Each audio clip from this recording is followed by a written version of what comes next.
R7 network. সম্পাদক প্রাক্তন রাজ্যসভার সাংসদ ঋতব্রত বন্দ্যোপাধ্যায় রয়েছেন। আমার সাথে কলকাতা থেকে এসছেন তৃণমূল যুব কংগ্রেসের অন্যতম সহ সভাপতি এবং চণ্ডীতলা বিধানসভা কেন্দ্রের প্রার্থী সোহম চক্রবর্তী সহ আমরা পেয়েছি সায়ন্তিকা বন্দ্যোপাধ্যায় বাঁকুড়া বিধানসভা তৃণমূল কংগ্রেসের প্রার্থী রয়েছেন। প্রকাশ চিক বাড়ির জেলার কোঅর্ডিনেটর শিলা দাস সরকার, ধীরেশ চন্দ্র রয়, পরিতোষ বর্মন, জেলা তৃণমূল যুব কংগ্রেসের সভাপতি প্রসেনজিৎ কর, দীপিকা রায়, তুষার চক্রবর্তী, দুলাল দেব, বিপ্লব নরজিনারি, শ্যামল বোস, অসীম বোস, প্রেমানন্দ দাস, সমীর ঘোষ, শুক্লা ঘোষ, জুলি লামা সহ ভারতী ছেত্রী, মঞ্জিলা লামা, কৃষ্ণবর্ধন দাস, ভূপেন্দ্রনাথ রায়, কমল ধর, রানা পাল, গোপাল হোসেন, শাহজাহান আলী সহ মতিলাল কুজুর, স্বপন কুজুর, দেবজিৎ সরকার, জেলা পরিষদ মেম্বার সুরভি রায়, কাজল দত্ত, মিঠু নাথ, উত্তম দত্ত, মাধব চক্রবর্তী, দীপেন দেবনাথ, দীপেন্দ্রনাথ রয়, বিনয় মিঞ্জ, ধনঞ্জয় সাহা, মজিউল আলম। সর্বোপরি যার সমর্থনে আজকে আমাদের এই জনসভা, মমতা বন্দ্যোপাধ্যায়ের স্নেহধন্য আশীর্বাদধন্য প্রার্থী লুইস কুজুর, আমি তাকেও ধন্যবাদ জানাচ্ছি। আমার পূর্ববর্তী বক্তা আমার আগে বক্তব্য রেখেছেন, অতি সাধারণ ঘরের ছেলে। আমি আপনাদের সকলকে অনুরোধ করব যে লুইসের জন্য একটা জোর করতালি দিয়ে ওকে ধন্যবাদ জানান। এবং লুইস এখানকার ছেলে, অতি সাধারণ ঘরের ছেলে। আপনাদের কথা দিতে পারি যে আগামী দিন যে কৃতজ্ঞতার ঋণে আজকে আপনারা আমাদেরকে আবদ্ধ করেছেন, আমরা উন্নয়নের মাধ্যমে লুইসের হাত ধরে সেই কৃতজ্ঞতার ঋণ আগামী 5 বছর উন্নয়নের মাধ্যমে পরিশোধ করব। আমি ধন্যবাদ জানাই বিপুল সংখ্যায় আমার মায়েরা, ভাইরা যারা এসছেন, বোনেরা। নারী শক্তি, মাতৃশক্তি না জাগলে ললনা এ বিশ্ব জাগে না। আমি আপনাদের সকলকে ধন্যবাদ জানাই, কেননা বেলা এখন প্রায় 1টা বাজে। এই কঠোর রোদ মাথায় নিয়ে যারা সবাই আসে তারা নিশ্চিতভাবে তৃণমূল কংগ্রেস সমর্থক, তৃণমূল কংগ্রেসের শুভানুধ্যায়ী সৈনিক, আমাদের প্রার্থীকে সমর্থন জানাতে আসে। কিন্তু যারা ঠাই বসে এই রোদে বক্তব্য শোনে, তারা সিদ্ধান্ত নিয়ে আসে যে 10 তারিখ ভোটটা তৃণমূল কংগ্রেসকে দেব। যতই বাধা বিপত্তি প্রতিকূলতা সমস্যা হোক না কেন, উন্নয়নের স্বার্থে রায় দেব। আর 10 বছরের উন্নয়নকে সামনে রেখে 10 তারিখ বিশ্বাসঘাতকদের জামানত বাজেয়াপ্ত করব। আমি ধন্যবাদ জানাই আপনাদের সকলে। এই নির্বাচন শুধুমাত্র তৃতীয়বার মমতা বন্দ্যোপাধ্যায়কে মুখ্যমন্ত্রী করার নির্বাচন নয়। এই নির্বাচন আমাদের অধিকার, আমাদের দাবি, আমাদের সম্মান, আমাদের মর্যাদা দিল্লির বুক থেকে ছিনিয়ে এনে বাংলার মাটিতে সুপ্রতিষ্ঠিত করার নির্বাচন। যারা বাংলার আবেগ, অহংকার, বাংলার আশীর্বাদ নিয়ে কেউ নেতা হয়েছে, কেউ সাংসদ হয়েছে এবং দিল্লির বুকে কোটি কোটি টাকায় সেই ভালোবাসাকে বিক্রি করে দিয়েছে, সেই বিশ্বাসঘাতকদের জামানত বাজেয়াপ্ত করার নির্বাচন। আমি আপনাদের অনুরোধ করব, মমতা বন্দ্যোপাধ্যায় 10 বছর যে উন্নয়ন করেছে, সেই উন্নয়নের নিরিখে আপনাদের আগামী 10 তারিখ ভোটাধিকার প্রয়োগ করতে হবে। আপনারা বলুন, এই কুমারগ্রাম বিধানসভা কেন্দ্র আজকে ভারত ভুটান আন্তর্জাতিক সীমান্তে বক্সা পাহাড়ের কোলে একটা ছোট্ট বিধানসভা। আমরা অত্যন্ত গর্বিত যে এখানে যে চা শ্রমিকরা রয়েছে, দিন রাত অমানবিক পরিশ্রম করে, অমানসিক পরিশ্রম করে তারা কুমারগ্রামকে ভারতের মানচিত্রে, আন্তর্জাতিক মানচিত্রে তুলে ধরেছে। আজকে বলুন শ্রমিক ভাইরা, চা শ্রমিক ভাইরা, 10 বছর আগে আপনাদের দৈনন্দিন পারিশ্রমিক কত ছিল? 67 টাকা। মমতা ব্যানার্জির সরকার ক্ষমতায় এসছে 2011 সালে, 10 বছর অতিক্রান্ত হয়েছে, আজকে পারিশ্রমিক 202 টাকা। 10 বছর পরে দিদির হাত ধরে সেটা 4 গুণ হবে, 5 গুণ হবে। 67 টাকা থেকে যদি 4 গুণ 10 বছরে হয়, তাহলে আগামী 10 বছরেও 4 গুণ হবে। অন্যদিকে দেখুন, নরেন্দ্র মোদীর জুমলাবাদ সরকার আপনাদের ক্ষমতায় আসার আগে মিথ্যে প্রতিশ্রুতি ভাওতা দিয়ে বলেছিল 15 লাখ টাকা দেবো। কেউ পেয়েছেন? উত্তর হচ্ছে না। বলেছিল বছরে 2 কোটি চাকরি দেব, কেউ পেয়েছেন? উত্তর হচ্ছে না। বলেছিল নোটবন্দি করে 2 মাস ধরে লাইনে দাঁড় করিয়েছিল 130 কোটি মানুষকে, বলেছিল কালো টাকা ধ্বংস করব, কালো টাকা ধ্বংস হয়েছে। আজকে গরিব আরো গরিব হয়েছে, বড় লোক আরো বড় লোক হয়েছে। আর মোদিজির আসল পরিবর্তনের নমুনা কি? 400 টাকার রান্নার গ্যাস 900 টাকা, সর্ষের তেল 170 টাকা লিটার। ভাল লাগছে?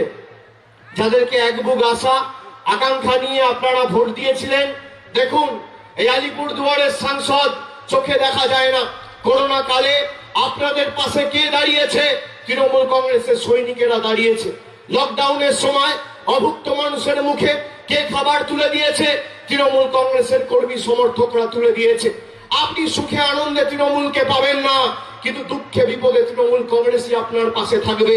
অন্য কোন রাজনৈতিক দলকে আপনি অনুবীক্ষণ যন্ত্র দিয়ে খুঁজে পাবেন না। আমি দায়িত্ব নিয়ে বলতে পারি, একদিকে জুমলাবাদ সরকার বলেছিল এই করব তাই করব, হ্যান করেঙ্গা ত্যান করেঙ্গা, তারপর হাওয়া, ভোটের পর দেখা যায়নি। অন্যদিকে বাংলার মেয়ে বলেছিল বিনা পয়সায় শিক্ষা দেবো, দিয়েছে, উত্তর হচ্ছে হ্যাঁ। বলেছিল বিনা পয়সায় স্বাস্থ্য দেবো, দিয়েছে, উত্তর হচ্ছে হ্যাঁ। বলেছিল বিনা পয়সায় চিকিৎসা দেবো, ফ্রিতে রেশন দেবো, দিয়েছে, উত্তর হচ্ছে হ্যাঁ। একদিকে জুমলাবাজ বহিরাগত বলেছিল কি, যে আমি আসলে ক্ষমতায় এই করব তাই করব, 15 লাখ দেবো। নরেন্দ্র মোদীর 15 লাখ আপনার ব্যাংক অ্যাকাউন্টে ঢোকেনি, কিন্তু জননেত্রী মমতা ব্যানার্জির কন্যাশ্রীর 25,000 আপনার ব্যাংক অ্যাকাউন্টে ঢুকে গেছে। রূপশ্রীর টাকা আপনাদের ব্যাংক অ্যাকাউন্টে ঢুকে গেছে। একদিকে জুমলাবাজ বহিরাগত বলছে আমাকে সুযোগ দিন, আমরা কাজ করে দেখাবো। আর একদিকে বাংলার মেয়ে বলছে 10 বছর কাজের হিসাব নিন আর ঐক্যবদ্ধ হয়ে আগামী 10 তারিখ তৃণমূল কংগ্রেসকে ভোট দিন। আপনি কাকে নির্বাচিত করবেন সিদ্ধান্ত আপনার। এই আলিপুরদুয়ারের মানুষকে কথা দিয়ে গেছিল যে আমরা চা সুন্দরী প্রকল্প করে প্রায় 2,64,000 লোককে 400 স্কোয়ার ফুটের বাড়ি তুলে দেবো। প্রথম পর্বে মুখ্যমন্ত্রী ফালাকাটা থেকে ইতিমধ্যেই বাড়িগুলো চা শ্রমিকদের হাতে তুলে দিয়েছে। বন্ধু প্রকল্পে, আজকে জয় জোহার প্রকল্পে SC ST ওবিসিদের প্রতি মাসে 1,000 টাকা করে 60-এর ঊর্ধ্বে বয়োজ্যেষ্ঠ যারা আছে তাদেরকে ভাতা দিয়ে সহায়তা করা হচ্ছে। এই মাদারিহাটে 2014 সালে 16 সালে প্রধানমন্ত্রী সভা সমিতি করে বলেছিল যে আমাদের সরকার, কেন্দ্রের সরকার ক্ষমতায় এলে আমরা চা বাগানগুলো অধিগ্রহণ করব। কথা দিয়েছিলেন মোদী, আর পূরণ করেছে বাংলার মেয়ে মমতা ব্যানার্জি। আমি দায়িত্ব নিয়ে বলছি, ডানকান গ্রুপের 5টি চা বাগান রাজ্য সরকার অধিগ্রহণ করেছে। একটা গড়গান্ডা, একটা হান্টাপাড়া, একটা তুলসীপাড়া, একটা বীরপাড়া, একটা ধুমচিপাড়া। কে করেছে? জননেত্রী মমতা ব্যানার্জির সরকার করেছে। এই কুমারগ্রাম বিধানসভায় Dhaula tea garden, Rahimabad tea garden, Turturi গ্রাম পঞ্চায়েতে কে অধিগ্রহণ করে চালু করিয়েছে? মমতা ব্যানার্জির সরকার করেছে। একজন ফাঁকা অডিও ক্যাসেট, খালি বড় বড় ভাওতা অডিও ক্যাসেট চালাবেন, কানে শুনতে পাবেন, চোখে দেখতে পাবেন না। আর মমতা ব্যানার্জি হচ্ছে ডিভিডি, চালালে কানে শুনতেও পাবেন, দেখতেও পাবেন। যা বলেছে অক্ষরে অক্ষরে পালন করেছে। আপনাকে সিদ্ধান্ত নিতে হবে যে আপনি এই 2 নম্বরগুলোর সাথে থাকবেন না বাংলার মেয়ের সাথে থাকবেন। আমি আমার মায়েদের প্রশ্ন করতে চাই, আজকে যারা সবাই এসছেন, বলুন আপনারা চান বাংলার একমাত্র মুখ্যমন্ত্রী, ভারতবর্ষের একমাত্র মহিলা মুখ্যমন্ত্রী আজকে দিল্লির কাছে বশ্যতা স্বীকার করেনি? আপনারা চান আগামী দিন দিল্লির কাছে মাথা নত করে 5 বছর বেঁচে থাকতে, দিল্লির স্থাবকতা স্বীকার করে বেঁচে থাকতে? আপনার বাড়িতে, আপনার এলাকায় একটা রাস্তা হবে না, একটা টিউবওয়েল বসবে না, খুঁটি পুঁতে 10 ওয়াট বাল্ব লাগবে, একটা হাইমাস লাইট লাগবে? দিলীপ ঘোষেরা কি বলবে? বলবে দাঁড়াও, আগে মোদীজির অনুমতি নিয়ে আসি, অনুমোদন নিয়ে আসি, তারপর আমরা উন্নয়ন করব। অন্যদিকে বাংলার মেয়ে বলেছে বছরে বছরে, প্রতি বছর 5 বার করে, 4 বার করে, 3 মাস অন্তর অন্তর আমরা দুয়ারে সরকার ক্যাম্প করে মানুষের বাড়িতে পরিষেবা পৌঁছে দেবো। আপনি কাকে নির্বাচিত করবেন সিদ্ধান্ত আপনার। বিজেপি সব সভা সমিতি করছে, আর আপনারা তো দেখছেন এদের সবার কি দুরবস্থা। কালকে স্মৃতি ইরানি জলপাইগুড়িতে সভা করেছে, দেখেছেন কি অবস্থা? ফাঁকা মাঠ, লোক শুনতে যাচ্ছে না। তার কারণ সাগর থেকে পাহাড়, জনগণের রায়, বাংলা নিজের মেয়েকে চাই। এরা যেখানে সভা সমিতি করছে ফাঁকা মাঠ হয়ে যাচ্ছে, কেউ যাচ্ছে না। গ্রামে দেখবেন জেসিবি দিয়ে যখন মাটি কাটা হয়, এর থেকে বেশি লোক জড়ো হয় দেখতে বিজেপির সভা সমিতিতে যা লোক হচ্ছে তার থেকে। এ লজ্জা। ভারতবর্ষের প্রধানমন্ত্রী সভা করতে আসছে, লোক নেই। স্বরাষ্ট্রমন্ত্রী সভা করতে আসছে, লোক নেই। আর এদেরকে করোনা কালে আপনারা খুঁজে পেয়েছেন? আপনারা বলুন তো, 2019-এ সভা করতে এসেছিল, এই করোনার সময়, আমফানের সময় আপনাদের পাশে দাঁড়িয়েছে? এখন ডেলি প্যাসেঞ্জারি শুরু করেছে বাবুরা। কেন? যেন তেন প্রকারে মমতা ব্যানার্জিকে সরাতে হবে। সিপিএম বলছে মমতা ব্যানার্জিকে সরাও, বিজেপি বলছে মমতা বন্দ্যোপাধ্যায়কে হাঁটাও, কংগ্রেস বলছে মমতা বন্দ্যোপাধ্যায়কে হারাও, আর বাংলার জনগণ বলছে তৃতীয়বার মমতা বন্দ্যোপাধ্যায়কে মুখ্যমন্ত্রী করে বসাও। যে জনগণ ঠিক করে নিয়েছে আর যে মামাটি মানুষ মমতা বন্দ্যোপাধ্যায়ের সাথে রয়েছে, তাকে কেউ পরাজিত বা প্রতিহত করতে পারবে না। আমি দায়িত্ব নিয়ে বলছি, ভারতীয় জনতা পার্টির যদি ক্ষমতা থাকে, এখানে সংবাদ মাধ্যম রয়েছে, আপনাদের সাক্ষী রেখে বলে যাচ্ছি, আপনারা যদি বিশ্বের সব থেকে বড় রাজনৈতিক দল হন, আপনাকে চ্যালেঞ্জ করছি, আপনি আসুন। বাংলায় 80,000 বুথ রয়েছে, এই জেলায় 5টা বিধানসভা রয়েছে, উত্তরবঙ্গে যে কোনো জায়গায়, দক্ষিণবঙ্গে যে কোনো জায়গায় 294টা বিধানসভা, 3,500 অঞ্চল, 80,000 বুথ। আপনি একটা জায়গায় সভা সমিতি করুন, আপনি ঠিক করুন কোথায় সভা করবেন, মঞ্চ আপনি বাঁধুন, সভা আপনি ঠিক করুন, সময় আপনি ঠিক করুন, জায়গা আপনি ঠিক করুন, সঞ্চালক আপনি ঠিক করুন। একদিকে আপনি থাকবেন আর একদিকে আমি থাকবো, একদিকে বিজেপির সর্বভারতীয় নেতা আর একদিকে আমি অভিষেক বন্দ্যোপাধ্যায়। তথ্য পরিসংখ্যানের নিরিখে লড়াই হবে। 7 বছর আপনারা কেন্দ্রের সরকারের ক্ষমতায়, আপনি আপনার রিপোর্ট কার্ড নিয়ে যাবেন, আমি আমার রিপোর্ট কার্ড নিয়ে যাব। 7 বছর নরেন্দ্র মোদীর সরকার কুচবিহার, আলিপুরদুয়ার, জলপাইগুড়ি, কুমারগ্রাম, উত্তরবঙ্গের জন্য কি উন্নয়ন করেছে, খতিয়ান নিয়ে আপনি দাঁড়াবেন। আর একদিকে 10 বছরে আমার দিদি কি করেছে, মুখ্যমন্ত্রী জননেত্রী মমতা ব্যানার্জি কি করেছে, খতিয়ান নিয়ে আমি দাঁড়াবো। তথ্য পরিসংখ্যানের নিরিখে লড়াই হবে। আপনি আপনার রিপোর্ট কার্ড নিয়ে যাবেন, আমি আমার রিপোর্ট কার্ড নিয়ে যাব। উন্নয়নের নিরিখে লড়াই হবে। যদি 10-0 গোল দিয়ে মাঠের বাইরে না করতে পারি, রাজনীতির আঙিনায় পা রাখবো না। এত বড় কথা বলে দিয়ে যাচ্ছে। আসুন, লড়াই করবেন, ক্ষমতা আছে। এই যে ভাওতাবাজি, জুমলাবাজি, এগুলো মানুষ ধরে ফেলেছে, এত সোজা না। আর বাংলার মাটি, গুজরাটের মাটি, মধ্যপ্রদেশের মাটি না, যে মানুষকে ভুল বুঝিয়ে মিথ্যাচার করে আমরা জবরদখল করব। মানুষ জীবন দেবে, কিন্তু মেরুদণ্ড বিক্রি করবে না। মায়েরা, আপনারা চান মমতা বন্দ্যোপাধ্যায় এই দিল্লির নেতাদের কাছে গিয়ে আত্মসমর্পণ করুক? চান কি মায়েরা? চান? আপনারা চান গুজরাট, মধ্যপ্রদেশের নেতাদের কাছে গিয়ে মমতা বন্দ্যোপাধ্যায় আপনাদের বাড়ির মেয়ে, বাংলার মেয়ে, গিয়ে মাথা নত করুক? আপনারা চান বাংলার আবেগ, আলিপুরদুয়ারের আবেগ, কুমারগ্রামের আবেগ, যেই আলিপুরদুয়ার সাব ডিভিশন ছিল তাকে জেলা করেছে জননেত্রী মমতা বন্দ্যোপাধ্যায়, আপনারা চান সেই আলিপুরদুয়ারের আবেগ আগামী দিন দিল্লির বুকে বিক্রি করে দেওয়া হোক? চান? চান? মমতা বন্দ্যোপাধ্যায় আজকে ভাঙা পায়ে লড়াই করছে, এবং আমি আপনাদের কথা দিচ্ছি, 3 দফায় নির্বাচন হয়েছে। প্রথম নির্বাচন হয়েছে 27 তারিখ, তারপর হয়েছে 1 তারিখ, তারপর হয়েছে 6 তারিখ। 8 দফায় নির্বাচন বাংলায়। প্রথম দফায় গণতান্ত্রিক ভাবে বাংলার মানুষদের হাত ভেঙে দিয়েছে, দ্বিতীয় দফায় পা ভেঙেছে, তৃতীয় দফায় কোমর মাজা ভেঙেছে, চতুর্থ দফায় আপনাদের ভোট, ঘাড় ভাঙবেন, পঞ্চম দফায় হাঁটু ভাঙবেন, ষষ্ঠম দফায়, সপ্তম দফা, অষ্টম দফা বহিরাগত 2 নম্বরই বিশ্বাসঘাতকগুলো যারা জয়েন করেছে এদিক ওদিক থেকে আবর্জনাগুলো, আর বাইরে থেকে যারা এসে বাংলাকে কিনতে চাইছে, বিক্রি করতে চাইছে, তাদের ঔদ্ধত্য, অহংকার, দম্ভকে ভেঙে চুরমার করে, চূর্ণ বিচূর্ণ করে আগামী 2 তারিখ যখন ফল বেরোবে, বলো হরি হরি বল, বহিরাগত আর বিশ্বাসঘাতকদের খাটে তোল বলে বিদায় দিতে হবে বাংলার মাটিতে। এদের বিদায় দিতে হবে। এরা ভেবেছে জোর করে আমরা বাংলা দখল করব। বাংলা বলতে পারে, বাংলা লিখতে পারে, বাংলা পড়তে পারে? যে মঞ্চ থেকে বক্তব্য রাখছে পিছনে কি লেখা আছে বলতে পারবে? নিজের নামটা বাংলায় লিখতে পারবে? আপনারা সর্বভারতীয় নেতা, এত বড় বড় নেতা, 2 লাইন বাংলায় বলে দেখান না, কোনো কাগজ ছাড়া।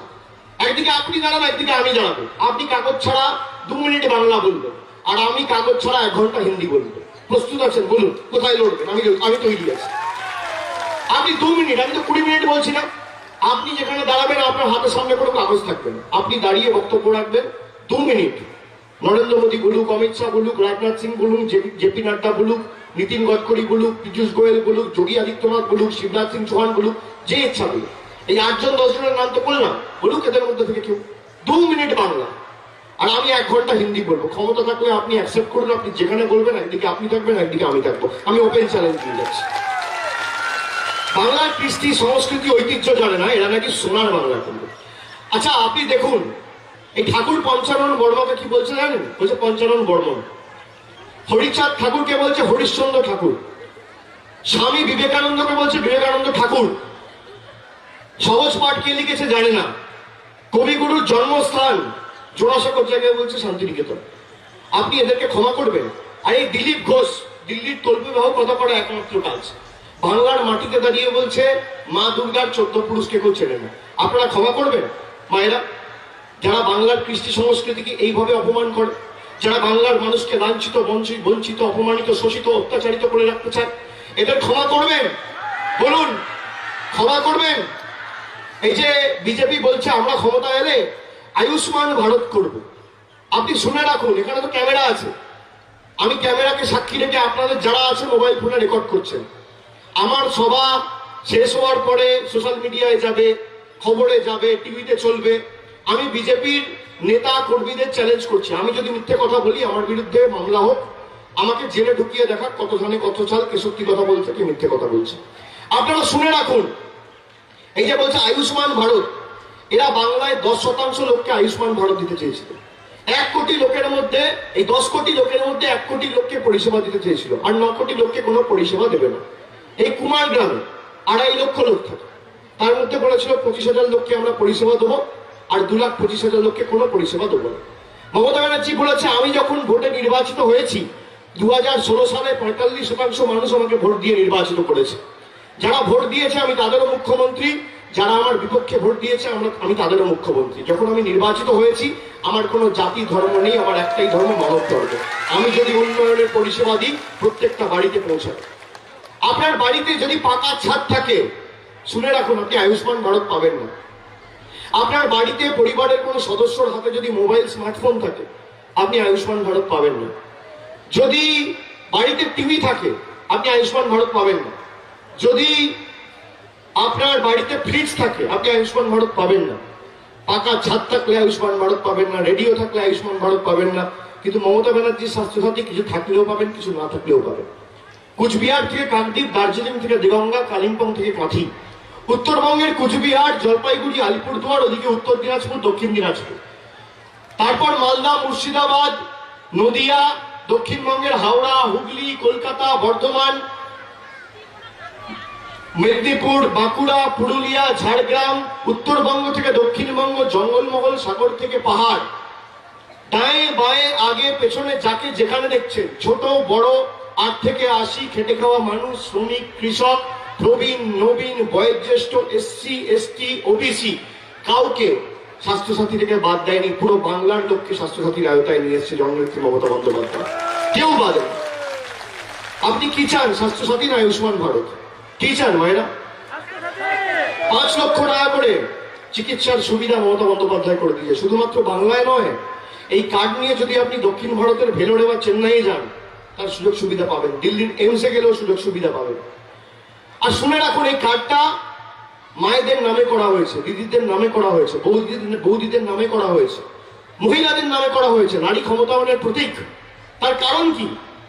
তার কারণ হচ্ছে এই কার্ডটা তো পরিবারের কোনো বয়োজ্যেষ্ঠর নামে করা হতে পারত, কোনো যুবকের নামে করা হতে পারত, কোনো যুবতীর নামে করা হতে পারত, কোনো প্রবীণ সদস্যর নামে করা হতে পারত, গৃহকর্তার নামে করা হতে পারত। কার্ডটা দিদি আপনাদের নামে করেছে, মায়েদের নামে, পরিবারের গৃহকর্ত্রী। তার কারণ মহিলারা বিয়ের পর যখন বাপের বাড়ি থেকে শ্বশুর বাড়ি যান, তখন আপনাদের বাবা মা ভালো আছে না খারাপ আছে, সুস্থ আছে না অসুস্থ আছে জিজ্ঞেস করার মতো 2টো লোক থাকে না, খেয়েছে না খায়নি, দুবেলা ভাত জুটেছে না জোটেনি জিজ্ঞেস করার মতো লোক থাকে না। মমতা বন্দ্যোপাধ্যায় সেই জন্য কার্ডটা আপনাদের নামে করেছে। আপনাদের নামে যদি স্বাস্থ্যসাথী কার্ড হয়, আপনার বাপের বাড়ির লোক স্বাস্থ্যসাথীর আওতায়, আপনার শ্বশুর বাড়ির লোক স্বাস্থ্যসাথীর আওতায়, কেউ বাদ যাবে না। এই যুগান্তকারী সিদ্ধান্ত একমাত্র ভারতবর্ষে আমাদের মুখ্যমন্ত্রী করে দেখাতে পেরেছে। আর দিদি যা বলে দিদি তো করে। এই প্রতিকূলতার মধ্যেও মোদীজি ঘোষণা করলো অপরিকল্পিত লকডাউন। আর মমতা বন্দ্যোপাধ্যায় কি দিল? বিনা পয়সায় রেশন। আপনি দেখুন এই যে চা বাগানগুলো বলেছিল আমাদের সরকার ক্ষমতায় এলে অধিগ্রহণ করবে, করেছে? টিকি খুঁজে পাওয়া গেছে যে? আপনারা বলুন, এই চা সুন্দরী প্রকল্প কে চালু করেছে? চা শ্রমিকদের পারিশ্রমিক কে বাড়িয়েছে? মমতা ব্যানার্জির সরকার বাড়িয়েছে। বিনা পয়সায় শিক্ষা কে দিচ্ছে? মমতা বন্দ্যোপাধ্যায় দিচ্ছে। বিনা পয়সায় স্বাস্থ্য কে দিচ্ছে? মমতা বন্দ্যোপাধ্যায় দিচ্ছে। এই যে দ্বাদশ শ্রেণীতে যারা পড়ে তাদের ট্যাব কেনার জন্য 12 স্টুডেন্টদের 10,000 টাকা করে দেওয়া হচ্ছে। বিজেপি কি বলছে? বলছে মমতা ব্যানার্জি ভোটের রাজনীতি করছে। আর এরা মূর্খের দল। যারা 12 পড়বে তারা ভোট দেয়? যারা 12 পড়ছে তারা ভোট দেবে? ভোটাধিকার প্রয়োগ করার পর্যাপ্ত বয়সে পৌঁছায়নি। মমতা বন্দ্যোপাধ্যায় তাও এদের অ্যাকাউন্টে 10,000 টাকা পৌঁছে দিয়েছে যে ভোট তোমাকে দিতে হবে না, আগামী দিন ভবিষ্যৎ করো, নিজের পরিবার, নিজের সমাজ, নিজের এলাকা, নিজের জেলা, নিজের রাজ্যকে সমৃদ্ধশালী করেছে। আপনি বলতে পারেন এই যুগান্তকারী সিদ্ধান্ত। আপনাকে সিদ্ধান্ত নিয়ে বাড়ি ফিরতে হবে যে আপনি একদিকে কানে শুনছেন আর একদিকে চোখে দেখছেন। আপনি কানে শুনে বিশ্বাস করবেন না চোখে দেখে বিশ্বাস করবেন? আপনি ভাঙা অডিও ক্যাসেট নেবেন না হাই কোয়ালিটির ডিভিডি নেবেন? একদিকে মোদিজির মন কি বাত কোনোদিন চোখে দেখা গেছে, কানে শোনা গেছে। আর একদিকে দিদির বিনা পয়সায় ডাল ভাত। আপনি কাকে নির্বাচিত করবেন সিদ্ধান্ত আপনার। আপনাকে সিদ্ধান্ত নিতে হবে যে বহিরাগত নেতা না বাংলার মেয়ে। আর দিদি যা বলে অক্ষরে অক্ষরে তো পালন করেছে, প্রতিশ্রুতিগুলো তো অক্ষরে অক্ষরে পালন করেছে। গত 17 তারিখ আপনি শুনে রাখুন, দিদি ইস্তাহার প্রকাশ করেছে যে তৃতীয়বার মামাটি মানুষের সরকার আমাদের বাংলার মাটিতে প্রতিষ্ঠা হবে। বাংলার অনেক কৃতি ছাত্রছাত্রী, মেধাবী ছাত্রছাত্রী রয়েছে যারা 12 পর কেউ মেডিকেল পড়তে চায়, ইঞ্জিনিয়ারিং করতে চায়, গ্র্যাজুয়েশন করতে চায়, আর্কিটেক্ট হতে চায়, পোস্ট গ্র্যাজুয়েট হতে চায় গ্র্যাজুয়েটের পরে, কিন্তু ভাবে আমার মা বাবার কাছে তো টাকা নিয়ে আমার পড়াশোনার দায়ভার কে নেবে, কে চালাবে? দিদি বলেছে বাংলার যত কৃতি ছাত্রছাত্রী রয়েছে আগামী দিন 12 পর মা বাবার কাছে হাত পাততে হবে না। আমার সরকার তোমাকে 10 লক্ষ টাকা স্টুডেন্ট ক্রেডিট কার্ড তৈরি করে দেবে। আগামী দিন নিখরচে তোমরা নির্ভয়ে নিজেদের ভবিষ্যৎ করো, কারোর কাছে হাত পাততে হবে। মা বাবার উপর অর্থনৈতিক বোঝা চাপাতে হবে না। আমার সরকার তোমাদের ক্ষমতায় আসার পরদিন থেকে তোমাদের উচ্চশিক্ষার দায়িত্ব আমার সরকার নেবে। দ্বিতীয়, শুনে রাখুন, এই যে মায়েরা বললাম দিদি স্বাস্থ্যসাথী কার্ডটা আপনাদের নামে করেছে। দিদি বলেছে আগামী দিন আমরা ক্ষমতা এলে ন্যূনতম মাসিক আয় শুরু করতে চলেছি। ন্যূনতম মাসিক আয় কি? ন্যূনতম মাসিক আয় হচ্ছে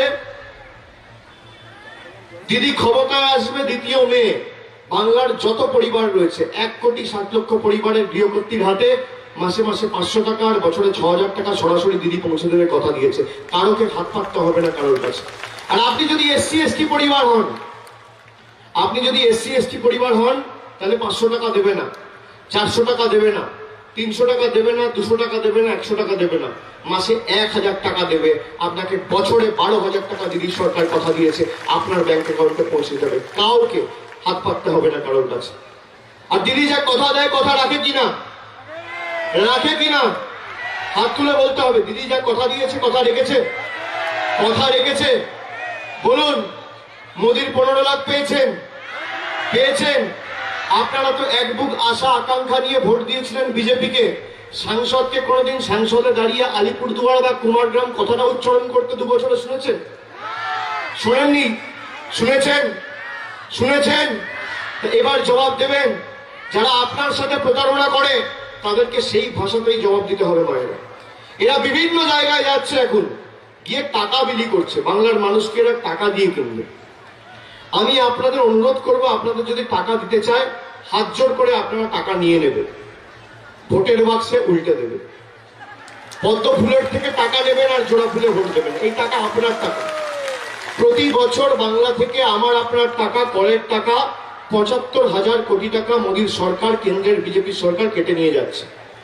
7 বছরে 5,25,000 কোটি টাকা কেটে নিয়ে গেছে। আপনি দেখুন, সাধারণ মানুষ লকডাউনের সময় পায়ে হেঁটে বাড়ি গেছে, আর নেতা ভাঙিয়ে চাকার ফ্লাইটে করে উড়িয়ে নিয়ে যাচ্ছে দিল্লিতে। এই সরকারকে ক্ষমা করবেন? যে সাধারণ মানুষের কথা ভাবে না, চা শ্রমিকের কথা ভাবে না, যে খেটে খাওয়া কৃষকের কথা ভাবে না, যে শ্রমিকের কথা ভাবে না, ছাত্র যুবর কথা ভাবে না, এসসি এসটির কথা ভাবে না, মহিলার কথা ভাবে না, মায়েদের কথা ভাবে না, ভাইদের কথা ভাবে না। ক্ষমা করবেন এদেরকে? টাকা দিলে নিয়ে নেবেন, 500 টাকা দিলে বলবেন 1,000 দাও, 1000 দিলে বলবেন 5000 দাও, দরদাম করবেন। যে ভাষাতে এরা বোঝে আগামী দিন সেই ভাষাতেই জবাব দিতে হবে। 2 তারিখ যখন ভোট বাক্স খুলবে, পদ্ম ফুল যেন চোখে সর্ষে ফুল দেখে, এটা আপনাদের সুনিশ্চিত করতে হবে। কার্যত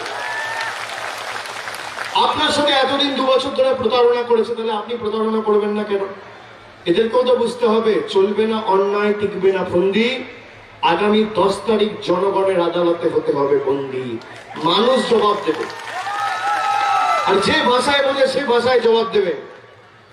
আমি 2টো পয়েন্ট বললাম, একটা হচ্ছে স্টুডেন্ট ক্রেডিট কার্ড, দিদি বলেছে, কথা দিয়েছে, আগামী দিন শুরু হবে। আর একটা ন্যূনতম মাসিক আয়। যত মেধাবী কৃতি ছাত্রছাত্রী রয়েছে 12-এর পর, তার পড়াশোনার দায়িত্ব মমতা বন্দ্যোপাধ্যায়।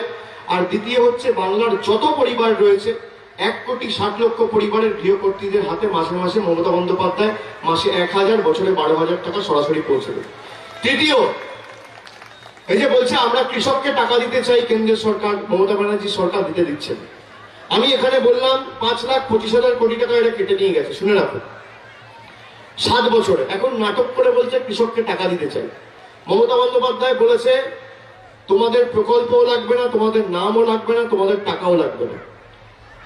2 মে সরকার প্রতিষ্ঠা হবে, আর 1 জুন থেকে বাংলার 68 লক্ষ ক্ষুদ্র এবং প্রান্তিক কৃষককে তোমাদের 6,000 লাগবে না, আমার সরকার একর পিছু 10,000 টাকা দেবে। দিল্লির 6,000 টাকার দরকার নেই। একদিকে বহিরাগত জুমলাবাজ নেতা দামি পায়জামা পাঞ্জাবি পরে 8,500 কোটি টাকার বিমানে চড়ে বাংলায় আসছে। দিল্লিতে 1500 কোটি টাকার 7 স্টার পার্টি অফিস, 6 কোটি টাকার বুলেট প্রুফ গাড়ি, আর কৃষক ভাইদের দিচ্ছে 6,000। আর একদিকে বাংলার মেয়ে থাকছে টালির ছাদের ঘরের তলায়, পরনে সুতির সাদা শাড়ি আর পায়ে হাওয়াই চপ্পল, কৃষককে দিচ্ছে 10,000। আপনি কাকে নির্বাচিত করবেন সিদ্ধান্ত আপনার। চতুর্থ বলবো না, আপনারা জানেন? বলবো। দিদি আপনাদের লকডাউনের পর থেকে, আগে তো 2 টাকা কেজি রেশন দিতে, এখন তো বিনা পয়সায় দিচ্ছে। লকডাউনের সময় থেকে বিনা পয়সায় খাদ্য, বিনা পয়সায় রেশন পাচ্ছেন তো?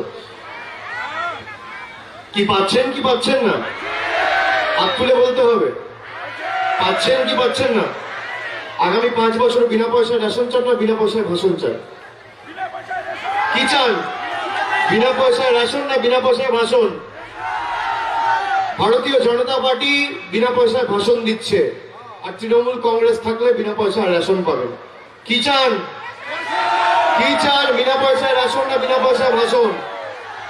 বিনা পয়সায় রেশন, তাই তো? তার রেশন কোত্থেকে দেওয়া হয়? আপনারা যখন রেশন নিতে যান তখন রেশন কোত্থেকে সরবরাহ করা হয়? রেশনের দোকান, রেশন ডিলারের থেকে, তাই তো? তা আপনি যখন লাইনে দাঁড়ান রেশন নিতে, গরমে রোদে কষ্ট হয়? কষ্ট হয় কি হয় না? হয়। ব্যাগ নিয়ে, প্যাকেট নিয়ে, থলি নিয়ে দাঁড়াতে আত্মসম্মানে লাগে? খারাপ লাগে? আপনার 4,000 টাকা তখন নোটবন্দির নাম করে মোদিজি দাঁড় করিয়ে দিয়েছিল লাইনে, ঘন্টার পর ঘন্টা দাঁড়িয়ে নিজের টাকা চেঞ্জ করাতে, খারাপ লাগতো? খারাপ লাগতো? কিন্তু তাও আপনারা দাঁড়িয়ে কষ্ট করে দাঁড় করিয়ে লাইনে দাঁড়িয়ে করেছেন কেন? এক বুক আশা নিয়ে, আকাঙ্ক্ষা নিয়ে কি কালো টাকা ধ্বংস হবে? কিন্তু আলটিমেটলি বা শেষ পর্যন্ত হয়নি। কিন্তু মমতা বন্দ্যোপাধ্যায় আপনাদের বলেছিল বিনা পয়সায় রেশন দেবে, আপনারা লাইনে দাঁড়িয়ে রেশন পাচ্ছেন, তাই তো? কিন্তু আপনাদের আবার অভিযোগ যে আমরা লাইনে দাঁড়াবো না, আমাদের কষ্ট হয়, তাই তো? না লাইনে দাঁড়াবেন?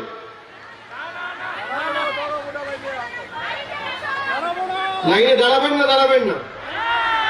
মানে লাইনে দাঁড়াবেন না কিন্তু বাড়িতে রেশন চাই, বিনা পয়সায় রেশন চাই, মানে সাপও মরবে লাঠিও ভাঙবে না, দুটোই চাই, তাই তো? 10 তারিখ তো ভোট আছে, লাইনে দাঁড়াবেন না? দাঁড়াবেন কি দাঁড়াবেন না?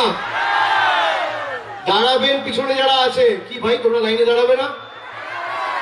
লাইনে দাঁড়াবেন কি দাঁড়াবেন না 10 তারিখের ভোটে? যত কষ্ট হোক দাঁড়াবেন, যত গরম পড়ুক দাঁড়াবেন, রোদের দাবদাহ যত প্রখর হোক দাঁড়াবেন, যত অসুবিধা হোক দাঁড়াবেন, কষ্ট হলেও দাঁড়াবেন, নিজের ভোট নিজে দেবেন, মমতা বন্দ্যোপাধ্যায়ের হাত শক্তিশালী করবেন, তৃণমূল কংগ্রেসের প্রার্থীকে জেতাবেন, বাংলাকে জেতাবেন, কুমারগ্রামকে জেতাবেন। কথা দিচ্ছেন? কথা দিচ্ছেন? কথা দিচ্ছেন?